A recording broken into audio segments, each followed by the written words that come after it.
एक समय की बात है।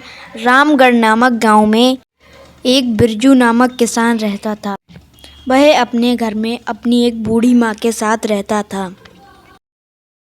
बिरजू पूरा दिन अपने खेत में अकेले ही काम करता था, क्योंकि उसका साथ देने वाला उसकी माँ के अलावा इस दुनिया में कोई और नहीं था। कुछ समय बाद बिरजू अपना सारा काम खत्म कर घर वापस लौट कर आया। माँ, खाना दे दो माँ, बहुत तेज भूख लगी है। माँ, अब सुन क्यों नहीं रही है? लगता है माँ बहुत बीमार हैं और बेहोश हो गई हैं। मुझे उन्हें तुरंत ही अस्पताल ले जाना होगा। माँ, आप चिंता ना करें, मैं आपको जल्द ही ठीक करा दूंगा और आप एकदम स्वस्थ हो जाएंगी। कुछ समय बाद बिरजू उसकी माँ को अस्पताल ले जाता है। डॉक्टर उसकी माँ का चेकअप करता है और उसके पास आता है और कहता है, अरे बिरजू भाई, तुम्हारी माँ को एक जानलेवा बीमारी है। अगर 1 महीने के अंदर उनका इलाज नहीं किया गया तो उनकी जान भी जा सकती है और उनके इलाज के लिए कम से कम 5 लाख रुपयों की जरूरत होगी। आगे तुम्हारी मर्जी है, कराना चाहो या मत कराओ। डॉक्टर साहब, आप मेरी माँ का इलाज कर दो, चाहे जितना भी रुपया लगेगा मैं दूंगा। कल ही मैं आपको 5 लाख रुपए दे दूंगा। जल्द से जल्द आप मेरी माँ का इलाज कीजिए। आप पैसों की चिंता मत करो, मैं कल ही आपको 5 लाख रुपए दे दूंगा। फिर बिरजू दीनानाथ सेठ के पास जाता है। सेठ जी, कृपया आप मेरा जमीन खरीद लो। आप जो भी कीमत देंगे मैं उसे लेने के लिए तैयार हूँ, क्योंकि मुझे पैसों की बहुत जरूरत है। आप चाहें तो मेरा 10 लाख का खेत आप 5 लाख में ही खरीद सकते हैं। मैं आपको तुरंत ही कागजात पर दस्तखत करके दे दूंगा। कृपया आप मुझे 5 लाख रुपए दे दें। वैसे बिरजू, तुम अपना 10 लाख का खेत 5 लाख में क्यों बेच रहे हो?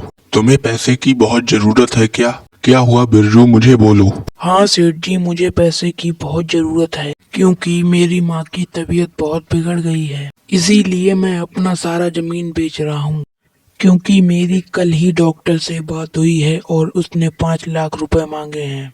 तो आप ही बताइए सेठ जी, इसके अलावा मैं क्या कर सकता हूँ? क्या मेरे पास इसके अलावा कोई और चारा है?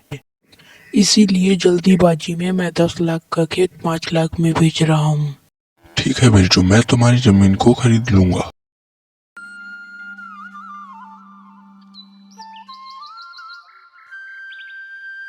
अगले दिन ही बिरजू की माँ का ऑपरेशन हो गया। कुछ महीनों बाद बिरजू और उसकी माँ घर वापस आ जाते हैं। तभी बिरजू और उसकी माँ आपस में बातचीत कर रहे होते हैं और उसकी माँ तभी कहती है, मेरी तबीयत खराब हो गई थी तो तूने इतने सारे पैसे कहाँ से लाए? इतने सारे पैसे मुझे भी तो बता। से लाए? अरे माँ, हमने अपना पुराना वाला खेत बेच दिया। अरे बेटा, तूने इस बुढ़िया के लिए अपना सारा खेत क्यों बेच दिया?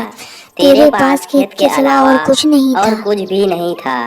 कोई बात नहीं माँ, मैं आपको ऐसे तो नहीं छोड़ सकता था। मैं मेहनत मजदूरी कर लूंगा और अपना गुजारा चला लूंगा। चिंता मत करो।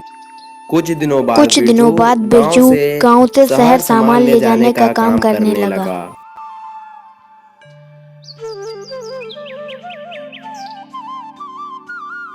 एक बार बिरजू काम करके घर वापस लौट रहा था, तभी उसे रास्ते में एक तांत्रिक मिला। तभी तांत्रिक ने बिरजू से कहा, भाई, अगर तुम्हारे पास कुछ खाने का सामान हो तो मुझे कृपया दे दो। मैं कई दिनों से भूखा हूँ, कृपया मुझे खाने को दो। ये लो। तभी उस तांत्रिक की जगह भगवान शिव जी प्रकट हुए और वे बिरजू से कहने लगे, बेटा बिरजू, मैं तुम्हारी परीक्षा ले रहा था। जो खाना तुम अपनी माँ के लिए ले जा रहे थे वो तुमने मुझे दे दिया। मैं तुम्हारी उदारता देखकर बहुत प्रसन्न हूँ और मैं तुम्हें वरदान देता हूँ कि तुम्हें अपने जीवन में कभी धन की कमी नहीं होगी।